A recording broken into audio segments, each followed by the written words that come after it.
தெய்வம் என்பதா குருநாதன் என்பதா என்னை பார்த்து பார்த்து வளர்ப்பதனால் அன்னை என்பதா உனை தெய்வம் என்பதா குருநாதன் என்பதா என்னை பார்த்து பார்த்து வளர்ப்பதனால் அன்னை என்பதா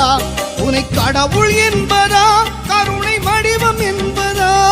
உனை கடவுள் என்பதா கருணை வடிவம் என்பதா ஐயா ஞானதானம் தந்த உன்னை தந்தை என்பதா